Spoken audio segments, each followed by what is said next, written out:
Welcome everyone. आज अब ये जो गैसियस स्टेट्स के ये जो तीनों स्टेट के बाद जो टॉपिक रह गया था इस चैप्टर का, तो हम चैप्टर नंबर 6 पढ़ रहे थे। और अब जो है मैं आपको आगे का पढ़ाती हूँ। पिछले इसमें मैंने आपको थोड़ी बहुत स्टेट्स बताई थी, काइनेटिक मॉलिक्यूलर थ्योरी का बताया था। इसके अलावा जो तीन हमारी स्टेट्स होती हैं, लिक्विड, सॉलिड, गैस, उसमें अरेंजमेंट्स क्या होती हैं, क्या मोशन होती है, ये सब कुछ जो है वो मैंने बताया था। आज हम बात करेंगे inter conversion of three states.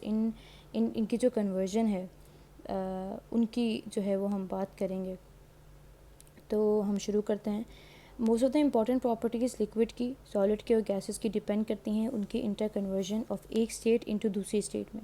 एक स्टेट से दूसरी स्टेट में जाना is called as inter conversion.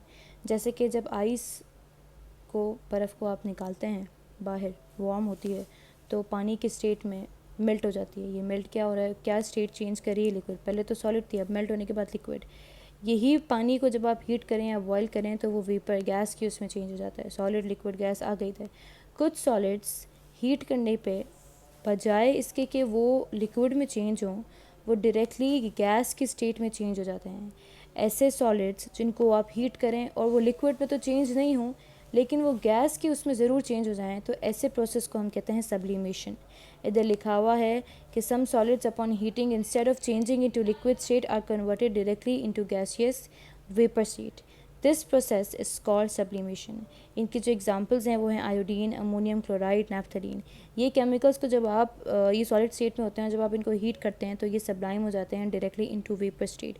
Generally हर स्टेट जो है वो कन्वर्ट हो सकती है दूसरी स्टेट में, और अभी हम आगे जो है वो इसको पढ़ेंगे। जब सॉलिड हीट होता है तो काइनेटिक एनर्जी पार्टिकल्स की इंक्रीज हो जाती है और गर्म हो जाता है। हीटिंग लगातार है एक सर्टेन टेम्परेचर तक, तो जो एनर्जी आपने उसमें ऐड की है वो इतनी हो जाती है कि वो जो अट्रैक्टिव फोर्सेस हैं जो सॉलिड में हैं उनको ओवरकम कर सकें, और वो जो है उस सॉलिड को मेल्ट करना जो है वो शुरू कर देती हैं, और इसको हम कहते हैं मेल्टिंग पॉइंट। इस पॉइंट, ऐसा पॉइंट जिस पे सॉलिड पार्टिकल्स अपनी जो फिक्स पोजीशन है और जो अरेंजमेंट्स हैं उनको लूज़ कर दें और सॉलिड से लिक्विड में कन्वर्ट हो जाएं, तो इसको हम कहते हैं मेल्टिंग पॉइंट। मेल्टिंग पॉइंट पे टेम्परेचर सॉलिड का और लिक्विड का सेम हो जाता है जब तक कि सॉलिड जो है वो हीट के ज़रिए मेल्ट ना हो जाए। इसका मतलब ये है कि इस कंडीशन में जो टेम्परेचर है जो राइज़ हो रहा है वो इस्तेमाल किया जा रहा है क्योंकि हम एक सॉलिड को लिक्विड की स्टेट में चेंज कर रहे हैं, और ये जो चेंज है इसको हम कहते हैं फ्यूजन। बहुत ही मैंने कोई लफ्ज़ ब लफ्ज़ समझाया है, आप वापस इसको सुनेंगे तो ये और ईजी हो जाएगा। जब लिक्विड हीट होता है तो काइनेटिक एनर्जी लिक्विड मॉलिक्यूल्स की बढ़ जाती है। ये जो काइनेटिक एनर्जी में बढ़ाव है सर्टेन मॉलिक्यूल्स का, अच्छा सॉरी, जो इंक्रीज़ होता है काइनेटिक एनर्जी में ड्यू टू इंक्रीज़, ये जो इंक्रीज़ है काइनेटिक एनर्जी का, सर्टेन मॉलिक्यूल्स जो है वो सरफेस से गायब हो जाते हैं, स्केप होते मतलब यानी कि बचते हैं सरफेस ऑफ लिक्विड से, और वो स्केप होते हैं। और ये जो मॉलिक्यूल्स का स्केप होना है, बचना है, भागना है, इनको हम कहते हैं इवेपोरेशन। सर्टेन टेम्परेचर पे वेपर प्रेशर लिक्विड का इक्वल हो जाता है जो बाहर का प्रेशर होता है, और जो टेम्परेचर होता है लिक्विड का वो बॉयल होना शुरू हो जाता है। ये टेम्परेचर होता है बॉइलिंग पॉइंट। ऐसा टेम्परेचर जिस पे बॉइलिंग शुरू हो जाए लिक्विड की, उसको हम कहते हैं बॉइलिंग पॉइंट।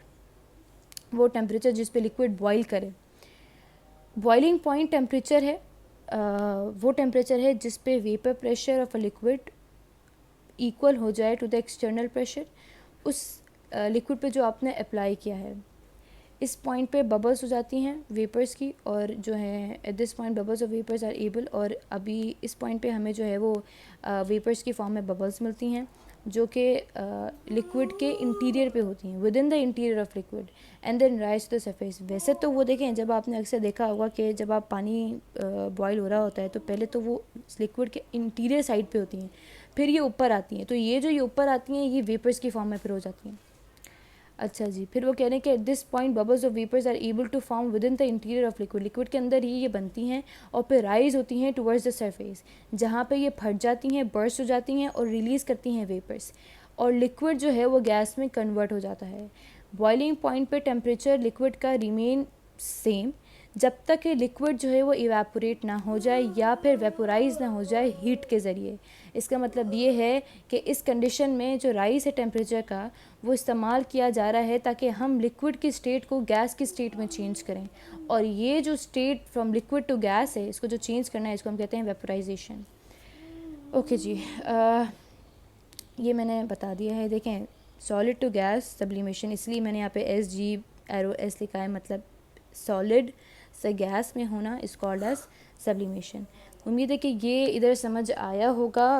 इतना तो मतलब वो नहीं है, लेकिन ये वाकई बहुत अहम है। ये चैप्टर है तो बहुत छोटा और इतनी कोई इसमें डिटेल भी नहीं दी हुई है, लेकिन जो इन्होंने बातें बताई हैं वो वाकई बहुत ज़रूरी हैं।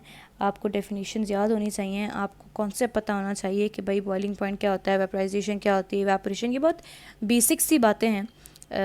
ऐसा कह लें कि ये चैप्टर है ही बेसिक का, बट लेकिन अभी जो आप ब्राउनियन मोशन पढ़ेंगे तो वो थोड़ा बहुत जो है वो हट के है।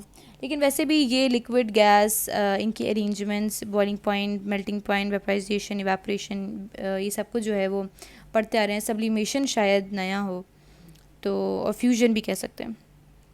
आई होप कि समझ आया होगा जी।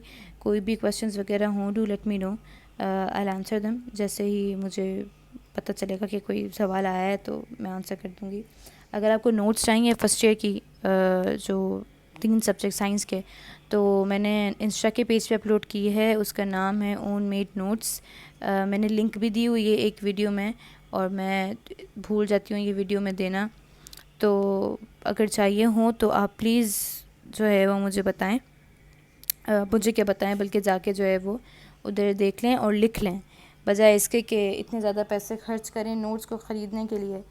बेहतर है कि हम जो है वो, जो दुनिया है हमारे हाथ में, जिसका नाम मोबाइल है, जो हमारा मुर्शद है, तो उससे हम भरपूर फ़ायदा उठा सकें। जो फ़ायदा पहुंचा रहे हैं एटलीस्ट उन्हीं से ही आप उठा लें तो आपकी यकीनन नैया पार हो जाएगी। खैर, तो आज के लिए इतना ही। अब हम आगे पढ़ेंगे diffusion in gases and liquids. जब तक के लिए आप लोग अपना ख्याल रखिए। अल्लाह हाफ़िज़।